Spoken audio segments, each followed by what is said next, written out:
지난주에는 예수님이 만유의 상속자이시다. 그런데 한 가지 놀라운 사실은 그 예수님이 받으시는 유업을 함께 나누어 갖는 공동 상속자가 있다고 우리가 얘기했었죠. 그 점을 이제 지적했는데 그 공동 상속자는 사실상 예수 그리스도를 믿는 신자들인데 그 중에서도 특별히 복음을 위해서 하나님의 나라를 위해서 고난을 참고 그리스도의 삶을 본받고 순종하는 그런 성도들이라고 했습니다. 이제 히브리서에서 다루는 것은 뭐냐면은 하나님께서 예수 그리스도를 만유의 상속자로 세우셨다라고 이렇게 선포한 후에 그 그리스도의 신분을 창조 활동에다가 연결시킵니다. 근데 창조라는 것은 하나님이 하시는 거죠, 그죠? 그래서 하나님의 창조 활동을 예수 그리스도의 신분, 우주의 상속자이신 그리스도의 신분과 이렇게 연결해서 말을 하거든요. 그것이 이제 오늘 본문이에요. 또 그로 말미암아 모든 세계를 지으셨느니라. 이거 굉장한 진술입니다. 하나님의 아들이 만물의 상속자가 되신다는 것은 아들이시니까 당연히 상속을 하신다라고 우리가 쉽게는 납득이 되겠지만은, 근데 그 아들이 알고 보니까 만물을 창조하셨다고 한다 이 말이죠. 굉장히 놀라운 말씀이에요. 우리가 하나님께서 세상을 창조하셨다 그러면 굉장히 자연스럽게 들리잖아요. 우리가 또 그렇게 알고 있죠, 되게. 그런데 이 하나님이 누구냐 이거죠. 그 하나님이 세상을 창조하셨다 그럴 때 그 하나님은 성부 하나님으로 우리가 알고 있죠. 그러니까 하늘 아버지께서 세상을 창조하셨다라고 이해를 합니다. 근데 창세기 이제 1장 1절에 보면 태초에 하나님께서 이제 천지를 창조하셨다 그랬기 때문에 그 하나님을 자연스럽게 성부 하나님이다 이렇게 우리가 늘 의식을 하고 있기 때문에 하나님이 세상 창조했다 그러면 그 이상 생각할 것이 없어요. 그리고 이제 6일 동안에 하나님이 이제 세상을 창조하셨다고 했는데 그 주체가 다 하나님으로 나오거든요. 그래서 하나님 한 분이 세상을 창조하셨다는 그런 아이디어에 우리가 익숙해 있습니다. 물론 이제 성경 공부를 좀 하신 분들은 세상 창조에 하나님, 성부 하나님만 관련되지 않았다 하는 것을 알죠. 왜냐하면 1장 2절에서 하나님의 영이 수면 위에 운행하였다고 했죠. 그러니까 성령께서 창조에 관련되셨다는 것을 우리가 알 수가 있고요. 또 조금 더 읽어 내려가면 창세기 1장 27절에서 말하기를 하나님께서 우리가 우리의 형상대로 우리의 형상을 따라서 인간들을 창조하자 그런 말씀이 나와요. 그러니까 우리라고 했으니까 복수잖아요. 그러니까 창조에 성부 하나님만 관련되지 않았다는 것을 우리가 쉽사리 알 수가 있습니다. 근데 이제 신약으로 가면은 신약에서는 성부가 아니고 성자 하나님이 창조에 직접 개입하셨다는 말씀이 나오거든요. 요한복음 1장 1절에서 3절까지 잘 아시는 본문인데요. 제가 한번 읽겠습니다. 태초에 말씀이 계시니라. 그가 태초에 하나님과 함께 계셨고, 그러니까 이분은 성부 하나님과 달리 또 이렇게 계신 하나님이시죠. 태초에 하나님과 함께 계셨고 만물이 그로 말미암아 지은 바 되었으니 지은 것이 하나도 그가 없이는 된 것이 없느니라 그랬어요. 그래서 이 태초의 말씀은 성자 하나님을 가리킵니다. 이렇게 해서 성삼위 하나님께서 그러니까 성부와 성자와 성신이 다 창조 활동에 관여하셨다는 사실이 분명해지죠. 그러니까 평소에는 우리가 이렇게 잘 생각하지 않죠. 우리가 자연 환경을 보는데 자연을 보고서 저 예수님이 만드신 거야 이렇게 생각을 잘 안 하죠.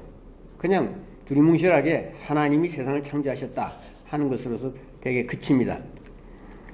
근데 이제 우리가 성삼위 하나님, 성부와 성자, 성신 하나님께서 창조 활동을 어떻게 하셨는가, 그분들의 각각의 그 역할이 뭔가, 그러니까 성부는 어떤 일을 하시고 성자는 어떤 일을 하시고 이렇게 일종의 그 역할 분담이 있었겠는가 하는 이런 것에 대해서는 잘 알 수가 없어요.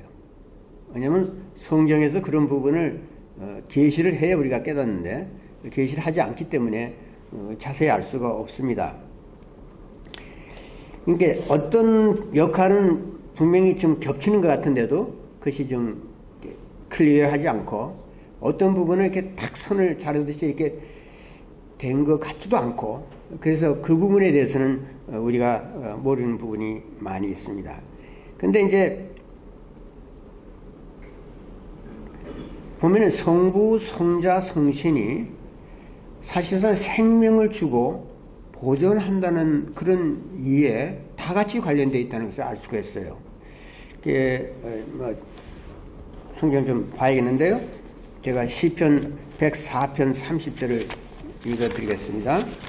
주의 영을 보내어 그들을 창조하사 지면을 새롭게 하시나이다. 그러니까 성령을 보내서 이 피조기를 창조하시고 또 그것을 새롭게 한다, 이렇게 경신한다는 그런 말씀이 나오잖아요. 그 느헤미야 9장 6절에 봐도 그런 유사한 말씀이 나와요. 그래서 성부와 성자 성령께서 함께 우리 물질계, 우리 피조계에 생명을 주시고 그것을 보존까지 하신다, 그런 말씀이 있습니다. 그래서 대체로 이런 말씀을 우리가 모아보면은 어느 정도의 하나님 각자의 활동에 대해서 좀 윤곽은 좀 이렇게 그릴 수가 있어요. 신학자들도 그것을 고심해서 얘기를 하는데, 쉽게 말하면 하늘 아버지께서는, 성부 하나님은 이 모든 창조의 플랜을 가지고 계셨다. 그 다음에 그 플랜을 아버지의 뜻대로 집행하신 분은 예수님이 하신 일이었다.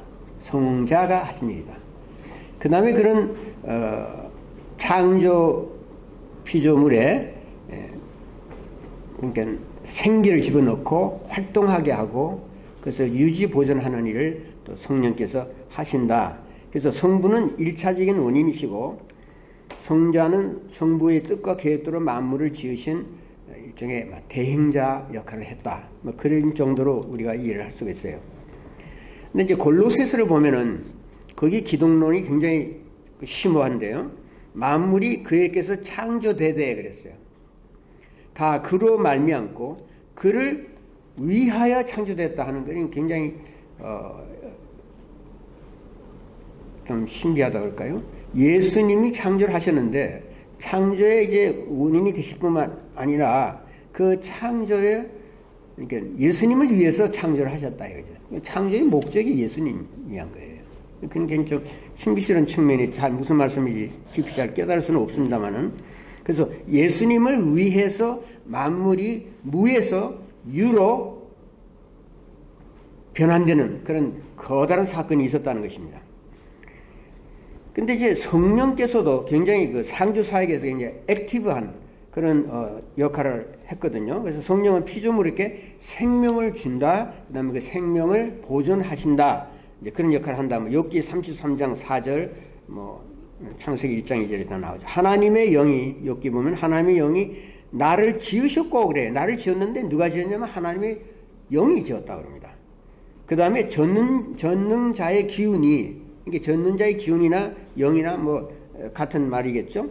전능자의 기운이 나를 살리시느니라. 내게 생명을 넣어서 그것을 생명을 일으키시는 분도 성령이라는 거죠. 또 이제 시편 104편 30절에 아까 읽었는데 주의 영을 보내어 그들을 창조하사 지면을 새롭게 하시나요? 새롭게 하는 그런 일을 하여요. 근데 이제 성령, 이 창조 사역에 있어서 성령의 역할에 대해서는 사실상 이렇게 많이 나오지 않아요. 근데 이제 예수님 돌아가세요. 영적 존재든지 물질적인 존재이든 간에 만물을 다 지으셨다면은, 다 창조하셨다면은 예수님은 더욱더 만유의 상속자가 되셔야 할 것입니다. 근데 이제 여기서 우리가 한 가지 던져야 할 질문이 뭐냐면, 그러면 예수님이 상속으로 받으시는 그 상속의 내용들이 무엇일까 하는 것입니다. 어떤 것들을 상속받으시는가? 무엇을 물려받으시는가? 예수님이 받으시는 유업의 상들이 어떤 것인가? 그런 것을 우리가 좀 짚어볼 필요가 있어요. 어릴 때 생각할 때 이 세상을 유업으로 받으신다고 보겠죠. 뭐 만유의 상속자시니까 그 세상 모든 것을 다 받으신다. 이렇게 간단하게 생각할 수 있어요. 뭐 원칙적으로 옳은 말입니다. 그러나 그 말은 조금 이렇게 수식을 해야 됩니다. 왜냐하면 그렇게 되면 이 세상이 지금 현재로서는 굉장히 불행한 것이잖아요. 불의한 것이고 타락한 것이고, 정말 우리가 요즘 오래 살기를 원하는 사람들이 많은 것 같고, 또 그 실제로 오래도 사는 것 같아요. 그렇지만 이 세상의 실체를 우리가 곰곰이 들여다본다면은 이 세상에서 이렇게 영원토록 오래 살고 싶은 사람이 있을까요? 이 죄악된 세상, 정치적 부패와 경제적 탐욕과 전쟁과 여러 가지 질병과 이 마약, 인신매매, 이 여러 가지 부도덕으로 비명소리가 나는 그런 끔찍한 세상이잖아요, 사실은. 그런 세상을 예수님이 상속받으실까요? 또 예수님과 공동 상속자가 될 우리들도 이와 같은 심히 타락하고 잘못된 세상을, 이 불행한 세상을 유업으로 물려받겠느냐 이 말이에요. 만신창이가 된, 이 죄악으로 만신창이 된 이 세상을 예수님이 상속을 많이 받는다면은, 또 우리도 이런 세상을 우리가 상속받는다면은, 그것은 상이 아니고 저주겠죠.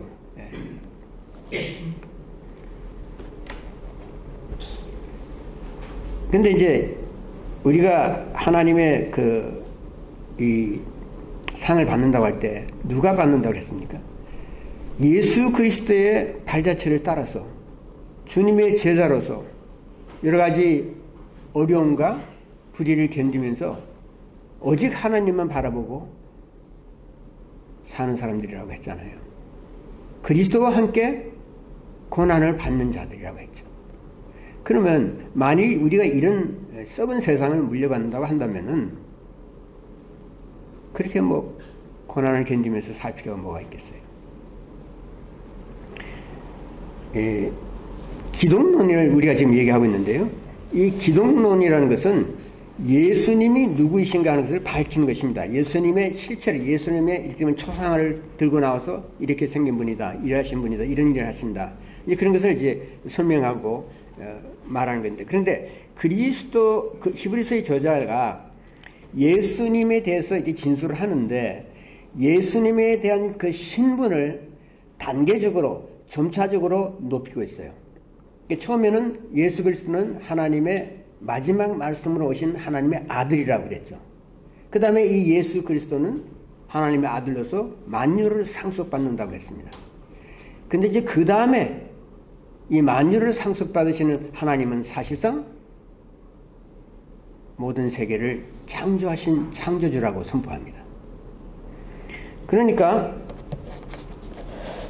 이 시점에서 예수님의 신분은 사실상 더 이상 올라갈 수가 없어요. 예수님이 신성을 가지신 하나님이시고 창조주시라는 것을 이제 말한 것이기 때문에 그것이 최고죠. 그래서 모든 피조물의 운명이 바로 이 창조주의 손에 달린 것입니다. 저 개인적인 얘기를 잠깐 떠올라서 할까 그러는데, 저는 그 불경을 읽었어요. 상당히 어릴 때부터 어머니 따라서 절에 다니고,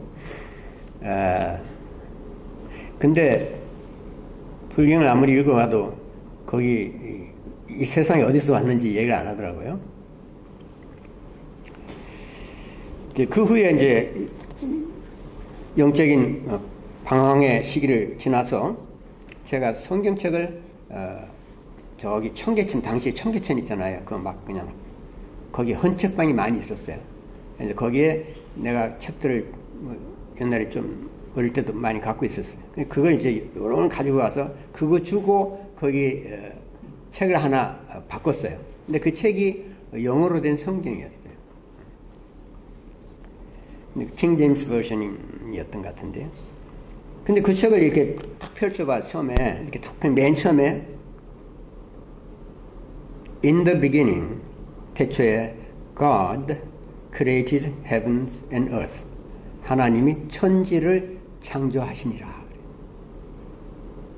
근데 그 보니까 heaven이라는 말이 나오지, 하늘이잖아요. heaven을 복수로 썼더라고, heavens 하고. 하늘들과 땅을 창조하시다. 그래서 그 창조주가 처음 나오더라고요. 그래서 제가 그때 제 마음이, 눈이 번쩍 뜨였어요. 물론 그 당시에도 뭐 징하론도 있고 다 그랬죠. 뭐 그런 거 뭐 당시에도 알 만큼 알았어요. 근데 저는 그게 설득이 안 되더라고요. 그렇지만 창조주가 있다는 것이 대해서 굉장히 마음이 놓이고, 이 창조, 그래야 이게 말이 되지, 그렇더라고요. 이 세상이 뭐 그냥 뭐 생기고 뭐 어쩌고 그거보다도 하나님이 누군가 있어서 뭐 디자인도 하시고 목적이 있고 다 그렇겠지. 그렇지 않으면은 뭐 이 세상이 무슨 소용이 있겠노, 그런 생각을 했었어요. 그 창조주 하나님이 알고 싶어서 그 성경을 끝까지 읽었어요. 그래서 이제 예수 그리스도의 십자가까지 깨닫게 되고, 그래서 제가 예수님 믿게 됐어요. 전 전도를 받은 게 아니고 내가 성경을 읽고서 예수님 믿게 됐어요. 그래서 이 창조주 하나님이 만일 계시다면은, 제가 당시로 스스로 논리적으로 생각할 때 이 창조의 하나님 계시다면은, 그러면 만약 악신이면 어떡하냐? 난 꼼짝 못 하잖아요. 이 세상에 갇힌 뭐 작은 피조물인데, 그럼 그 신의 손에 나는 놀아나고 내 운명은 이미 결정이 됐구나, 그런 생각을 했어요. 그래서 과연 이 신이 참신인지, 선한 신인지 악한 신인지, 그것이 알고 싶어서 성경을 계속 읽었어요. 그때 나중에 신약에 와서 그 신은, 그 창조주 하나님 신은 악한 신이 아니라는 것을 알게 됐어요. 왜냐하면 십자가에 사건이 있었기 때문에. 그래서 굉장히 안심이었어요. 예. 그래서 나는 이제 됐다, 이렇게 생각했죠. 얘가 뭐 조금 딴 데로 흘렀습니다만은, 결국은 창조주가 계시다면은 모든 피조물의 운명은 그 창조주의 손에 달린 것이에요. 그런데 이제 이 창조주 하나님이, 이제 히브리서 저자가 말하는 것은 상속주라고 얘기하거든요. 그러면 이 창조주 하나님이 상속을 하시는데, 그 상속받는 것이 그 창조와 어떤 관계가 있는가? 창조와 상속의 관계를 우리가 조금 구체적으로 살펴봐야 할 것 같아요.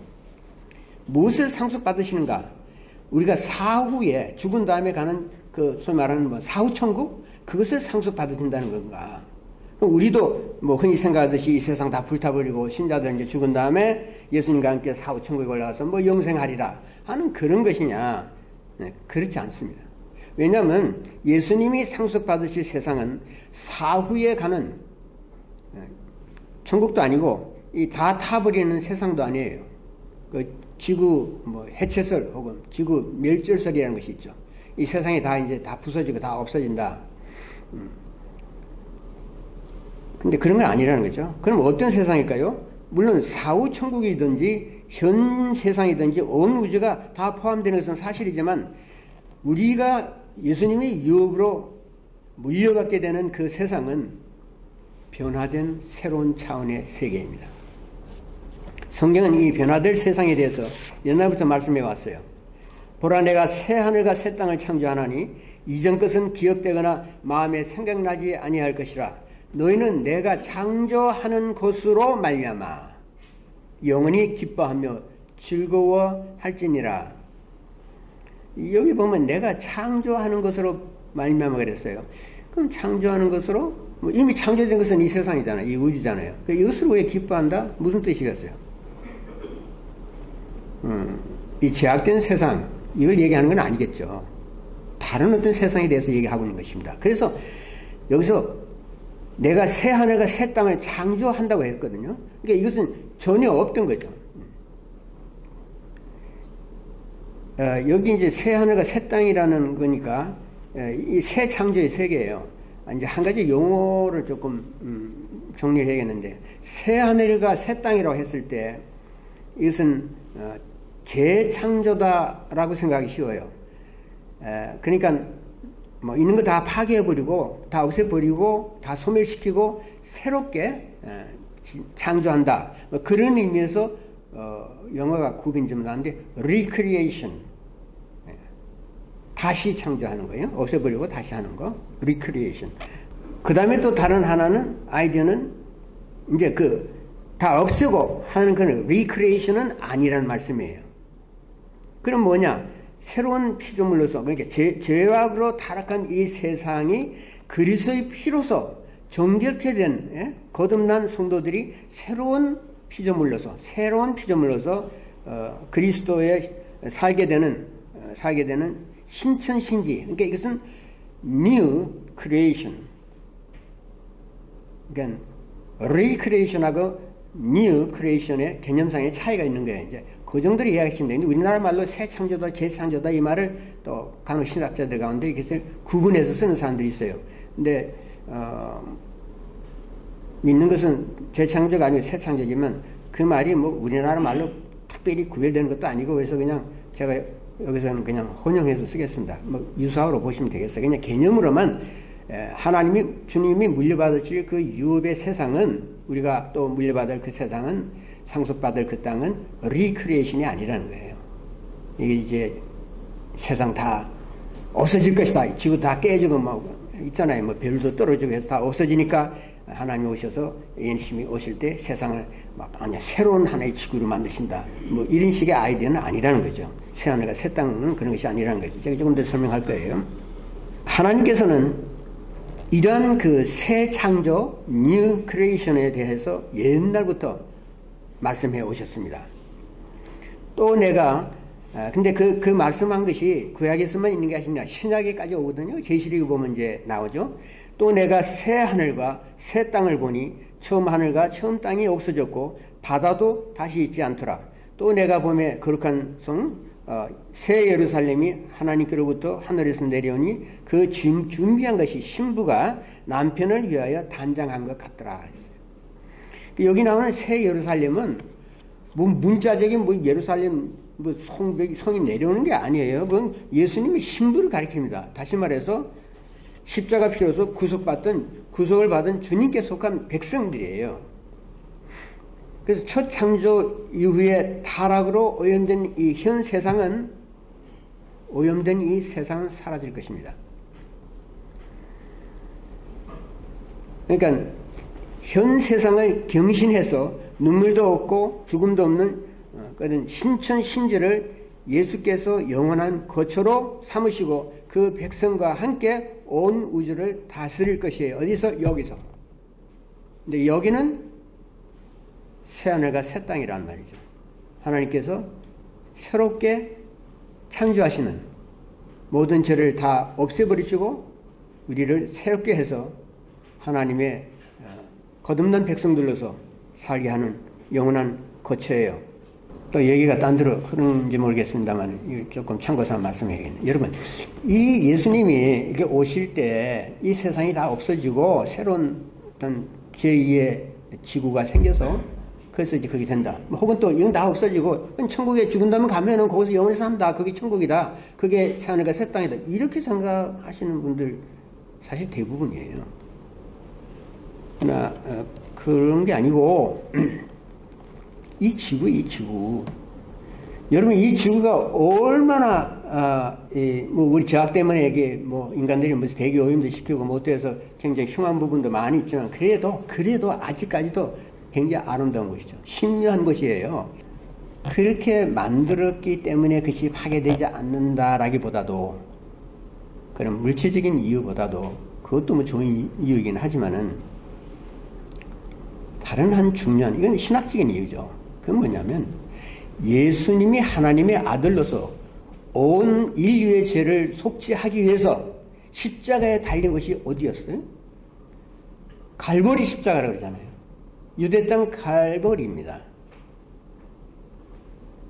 이 지구 안에 있는 땅이죠. 예수님이 글로 오셨어요. 거기 오셔서 거기서 자신의 평생을 보내시고 사역하시다가 십자가에 달린 것이에요. 그것이 얼마나 중대한 사건입니까? 그렇다면 그 십자가 사건이 일어났던 이 지구, 그 땅이 그냥 역사에서 완전히 없어질까요? 아니죠. 제가 생각하기로는 예수께서 이 땅으로 재림하십니다. 제가 이해하기로는 예수께서 이 땅에 단번에 오세요. 다시 오실 때. 오시면 그때부터 이제 새하늘과 새 땅이 이제 뭐 시작되는 거죠. 하나님께서 자신의 아들을 매달았던 십자가가 꽂혔던 그 갈보리, 그 땅, 이 지구, 여기에 우리 구속의 역사가 서려 있어요. 그리스도의 피가 흘려졌던 영원한 희생의 장소가 그냥 없어지겠느냐고요. 아니죠. 십자가는 사라지지 않습니다.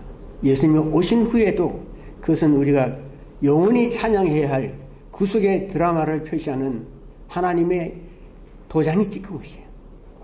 우리가 그 십자가의 의미를 깨닫고 거기서 사실상 우리는 다시 태어났어요.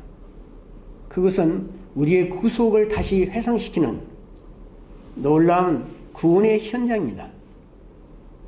예수께서는 이 땅에 오셨다는 사실, 예수께서 이 땅에, 예수님이 오실 때도 그 손에 못자국이 있을 거란 말이에요. 엠마오 제자들이 예수님과 같이 식사하지 않았습니까? 처음에는 예수님 못 알아봤죠? 근데 떡을 떼실 때 알아보지 않았어요? 그 예수님 손을 봤을 거 아니에요. 거기 못자국을, 선명한 못자국의 흔적을 보셨겠죠. 보았겠죠? 예수님이, 우리가 또, 뭐 쉽게 말해서, 우리가 죽은 다음에 천국 가면 예수님인지 아닌지 우리가 어떻게 알 수 있을까? 예, 확실하게 알 수 있죠. 십자가의 흔적을 가지고 계실 거니까. 옆구리도 있고, 손도 있고, 발효도 있겠죠. 그러한 구속의 흔적들을, 구속의 인장들이 찍힌 곳을 하나님께서 포기하시지 않는다고 말이에요. 그렇기 때문에 이 지구가 귀한 것입니다. 그래서 이 지구를 하나님께서 회복시키시고 바로 여기서 아담과 하와, 우리 인류의 조상인 아담과 하와가 타락하지 않았습니까? 그 타락한 곳을 하나님께서 새롭게 하실 것이기 때문에 하나님의 그런 경신의 능력, 구원의 능력이 발휘되는 것이 바로 이 땅이란 말이에요. 그렇기 때문에 하나님께서 이 땅을 다시 회복시키시고 너희들이 타락한 이곳, 너희들이 실패한 곳, 너희들이 순종하지 못했던 곳, 너희들이 알아주지 않았던 하나님의 존재와 능력이 애당초 드러났던 이곳에서 나는 다시 내가 너희들의 진정한 하나님이라고 선포할 것이다. 그래서 우리가 그 하나님을 영원토록 찬양하게 될 거 아니겠어요? 우리의 구원을 영원토록 잊지 않게 상기하게 하는 십자가를 우리가 볼 수 있을 거란 말이죠. 그것이 꽂혔던 것이다. 바로 여기에서 일어났던 일이에요. 이 지구에서 하나님이 세상을 지으시고 어떻게 해서 사람까지 짓고 나서 하시는 말씀이 보기에 그냥 좋았더라가 아니라 심히 좋았더라. 하나님께서 심히 좋았다고 외치신 이 지구의 운명은 사실상은 찬란한 것입니다.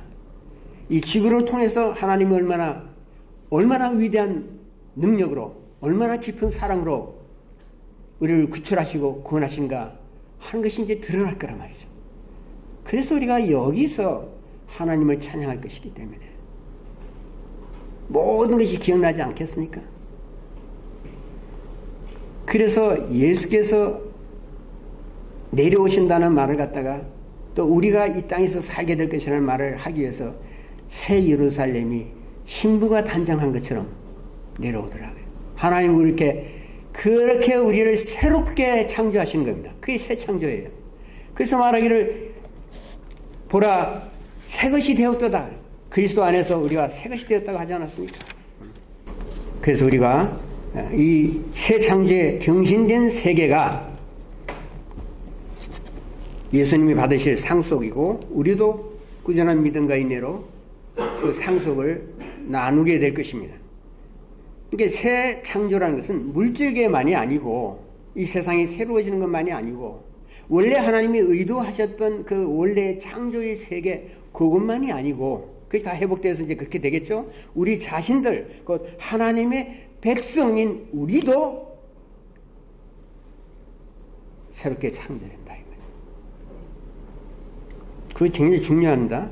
왜냐하면 히브리서 기독론의 중요한 포인트 하나는 우리 자신들도 이 재창조에 포함됐다는 거예요. 그래서 예수님이 등신된 이 세계를 유업으로 받으신다면은 그분과 함께 이 유업을 나눌 우리 공동 상속자인 우리들도 새로워져야 하는 것은 당연하죠. 그러니까 예수를 믿었으면은 이런 것을 생각하고 내가 새로워져야 한다는 사실을 깊이 인식하고 나를 새롭게 하시는 하나님의 방법을 따라서 내가 살아야 한다는 거죠. 그것이 성화의 삶이고 그것이 예수의 재림을 기다리는 사람들의 자세입니다. 그런데 우리가 새롭게 단정되어야 하는데 우리 스스로 그렇게 할 수 있습니까? 예, 스스로의 힘으로는 할 수 없죠. 그 방법이 뭐냐? 그것은 죄와 죽음과 사탄의 권세로부터 우리가 자력으로 해방되지 못하지만 그러나 우리 본문에서 다 해답이 나오거든요. 죄를 정결케 하는 일을 하시고 죄를 정결케 하는 일을 하시고 하늘 높은 곳에 계신 지극히 크신 이의 우편에 앉으셨느니라. 그게 답이. 죄를 정결케 하시는 일을 하셨다 예수께서. 그것을 통해서 우리를 공동상속자가 될 수 있는 자격을 부여하시고 그 다음에 죄를 정결케 하는 그 속죄 사역을 통해서 우리를 새롭게 하신다. 그러니까 십자가 복음이 히브리서의 그 기독론의 핵을 여기서 이루고 있는 거예요. 하나님께서는 예수 그리스도의 십자가 대속을 통해서 타락한 온 세상을 새롭게 하실 계획을 옛날부터 갖고 계셨어요. 그래서 예수를 이 세상에 보내지 않았습니까? 그래서 오염된 세상은 하나님께서 도무지 받아들일 수가 없어요. 하나님은 완전한 것만 받으십니다. 완전한 세계가 되려면 죄로부터 완전히 해방되어야 합니다. 타락한 세상은 죽음이 다스리는 것이고 저주를 받은 땅입니다. 그래서 이 인간의 죄라는 것이 사실은 온 우주를 오염시켰어요. 그래서 그 골로새서도 보면 예수 그리스도의 피가 예수께서 온 우주와 화해를 한다 그런 얘기가 나옵니다. 어쨌든 이것도 굉장히 신비한 부분인데요. 어떻게 인간의 죄가 온 우주까지 오염시켰을까? 예수 그리스도의 피가 그 모든 것을 정결케 하게 하는 일을 하게 될 것입니다. 우리가 예수를 믿으면 어떻게 됩니까? 죄와 사탄의 영역에서 벗어나죠. 어둠의 왕국에 있다가 하나님의 아들이신 예수 그리스도의 빛의 나라로 소속이 바뀌게 됩니다.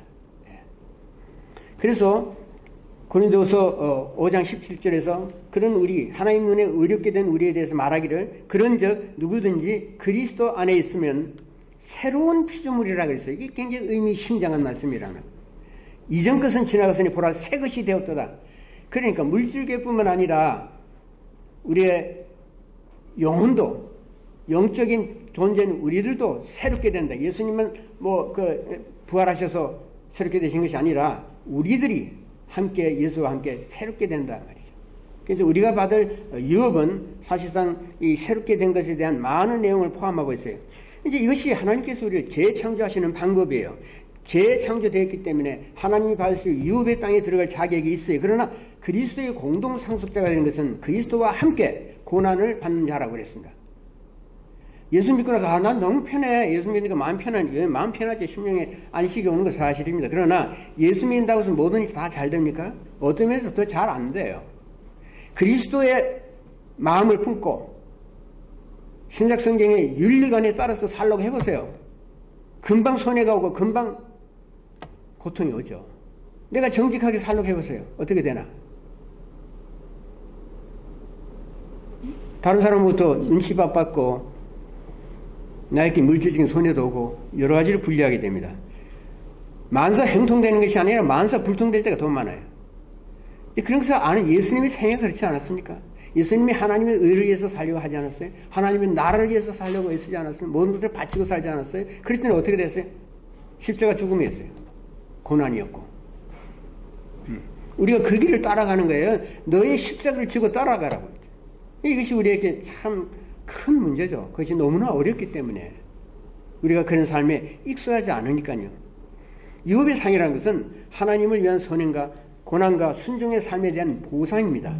그렇기 때문에 그는 고난의 삶이 없으면 안 되거든요. 근데 우리가 제일 싫어하는 것이 고난이잖아요. 그러니까 고난 좀 없게 해주세요. 내년엔 정말 잘 되게 해주세요. 그런 어려움과 시련으로부터 저를 해방시켜 주시기 바랍니다. 금년에 받은 것만 해도 충분합니다. 예. 그러므로 우리는 그리스도 안에서 거듭나는 재창조를 받았을지라도 하나님께서 꾸준한 믿음과 순종으로 이기는 자들에게 주는 그 하늘의 상을 받기 위해서 힘써야 합니다. 그런데 우리 노력만은 안 되잖아요. 예수 믿었으면 우리가 다 노력해 봤어요. 주님 앞에서 보다 나은 살아서 살아야겠다. 시도해 봤겠지만 사실 성공보다는 실패가 더 많다고 고백해야 될 것입니다. 근데 이제 우리가 기억해야 할 것은 뭐냐면 나는 안 되더라. 해보니까 나는 안 되더라. 그렇지만 주님은 하실 수 있다. 주님은 우선 나를 이해하신다. 그래서 나를 이해하는 분이 있다는 게 굉장히 위로가 되잖아요. 히브리서에서 대제사장에 대해서 그렇게 장황하게 많이 깊게 널리 충분하게 다루는 까닭은 그 대제사장의 주된 특징이 뭐냐면 경배자들을 이해하는 거예요. 실패한 자들을 동정하는 것입니다. 연약한 자들을 이렇게 세우기를 기뻐하시는 겁니다. 그래서 그 우리의 대제사장들이 대제사장이신 예수님이 우리를 어떻게 당하신가? 어떻게 대하신가? 그가 시험을 받아 고난을 당하셨은즉 시험 받는 자들을 능히 도우실 수 있느니라. 우리에게는 대제사장은 우리의 연약함을 동정하지 못하실 리가 아니요 모든 일에 우리와 똑같이 시험을 받으시니로되 죄는 없으시니라. 그러므로 우리는 긍휼하심을 받고 때를 따라 돕는 은혜를 얻기 위하여 은혜의 보좌 앞에 담대히 나아갈 것이니라. 얼마나 위로가 되는 말씀이에요. 근데 이 근거가 뭐냐? 이런 말을 할 수 있는 근거는 예수님이 대제사장이시라는 거죠. 근데 그 대사장은 뭐 복장만 화려하게 입고 뭐 권위가 있고 한 그런 의미의 대제사장이 아니라 저 낮을 대로 낮아져서 십자가까지 지시고 자기의 목숨을 다 바쳐서 내주시고 모든 모욕과 굴욕을 참으시고 하나님이 정하신 그 길을 따라서 가신 분이기 때문에 우리의 모든 사정 잘 아신다 이거예요. 그래서 예수님은 십자가의 삶과 대속의 그러니까 죽음, 삶과 죽음을 통해서 하늘 아버지의 대제사장이시라는 사실을 증명하셨습니다. 그래서 명실공히 만유의 상속자이십니다. 만물은 예수 그리스도의 피로서 이제 다 씻겨지고 그리고 경신된 재창조의 세계가 되어서 그것을 우리 앞에 놓고서 보라, 이것을 차지하라. 이것이 너를 위한 몫이라 우리 얘기합니다. 그래서 예수님 이제 하나님의 우편 보좌에서 우리를 위해서 중보하세요. 그 예수님 우리의 중보하신다는 말도 잘못 들으면 그냥 추상적으로 들려요.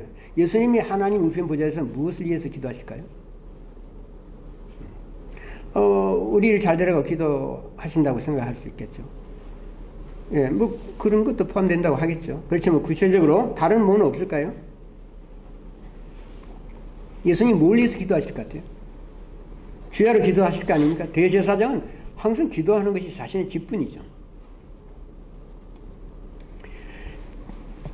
베드로에게 예수님이 말씀하시죠. 네가 나를 세 번씩 부인할 거다. 나 버리고 다 제자 다 도망갈 거다. 그렇지만 네가 돌이킨 후에 너희 형제들을 굳세게 하라 그랬어요. 돌이킨 후에 네가 제사장과 같은 일을 하라. 격려하고 위에서 기도해주고 도와주라. 돌이킨 후에 너는 돌이키게 될 것이다. 왜? 내가 너를 위하여 너의 믿음이 떨어지지 않도록 아버지께 기도했기 때문이다. 주님께서 우리의 믿음이 떨어지지 않도록 하기 위해서 하늘 아버지 앞에서 중보 기도하십니다. 우리가 받은 복음의 뜻을 우리가 저버리지 아니하고 그것을 잘 깨닫고 그것을 실천하고 그런 가운데서 하나님을 더욱더 알아가도록 하게 해달라고 아버지께 기도하세요. 아버지께서 가지신 우리를 향한 그 사랑의 뜻이 변하지 않고 영원하다는 것을 우리가 확신하도록, 그래서 주를 순종하는 일에 힘을 내도록 하게 해달라고 기도하십니다. 하나님께서 우리 각자에게 주신 소명에 우리가 끝까지 신실하게 충실하도록 해달라고 기도하시고, 우리가 보다도 온전하게 예수 그리스도를 닮는 그 삶에 있어서 실패하지 않게 해달라고 기도하시고, 우리가 넘어졌을 때 낙심하지 않게 해달라고 기도하시고, 우리가 죄지었을 때 주 예수 앞에 담대히 나와서 은혜의 보좌 앞으로 주저하지 않고 나올 수 있는 믿음의 용기를 달라고 기도하세요.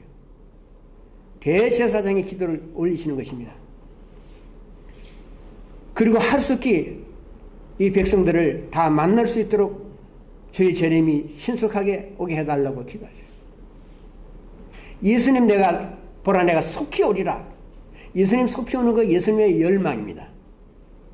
그렇다면 우리도 그 예수께서 속히 오시도록 그런 열망을 품고 살아야 하지 않겠어요? 그러나 우리는 나 자신이 변해야 한다는 사실을 기억해야죠. 새로운 피조물이 되었고 새로운 피조물로서 날마다 그리스도를 본받아 사는 삶이 되어야 한다는 것을 스스로에게 주지시켜야겠다. 예수께서 자신의 피로서 온 세상을 마침내 정결케 하시고 우리의 구원이 완결되게 하시고 새 창조의 세계가 마침내 완성되게 하실 것입니다. 2023년은 오늘로서 마지막입니다. 이제 이 해는 영원히 사라질 것입니다. 그러나 예수 그리스도의 새 창조의 사역은 계속될 것입니다. 새해가 와도 쉼없이 변함없이 이어져 나갈 것입니다. 그것이 우리의 소망입니다. 주께서 나를 새롭게 하시면 날마다 나는 주 앞으로 나아가서 주님을 찬양할 수 있습니다. 모르긴 하지만 새해에도 분명 우리에게 어려움이 있을 것이고 슬픈 일이 있을 것이고 때로는 사망의 골짜기로 들어가는 일이 발생할 수 있을 것입니다. 그럴지라도 주 예수의 경신사역은 계속될 것입니다. 내 마음을 새롭게 하시고 내 몸을 새롭게 하시고 내 생각을 새롭게 하시고 이 세상을 보다 나은 완전한 곳으로 변화시키는 일에 주께서 주의 여호와의 열심으로 열중하게 될 것입니다. 그 예수를 우리가 따라가라는 것입니다. 주 예수의 경신의 능력을 우리가 믿고 우리를 새롭게 하시는 새 창조의 하나님의 위대한 계획에 우리가 동조해서 또 우리에게 주실 유업의 땅을 향해서 주님과 함께 나아간다면 새해는 우리에게 또한 의미 있는 한 해가 될 것입니다.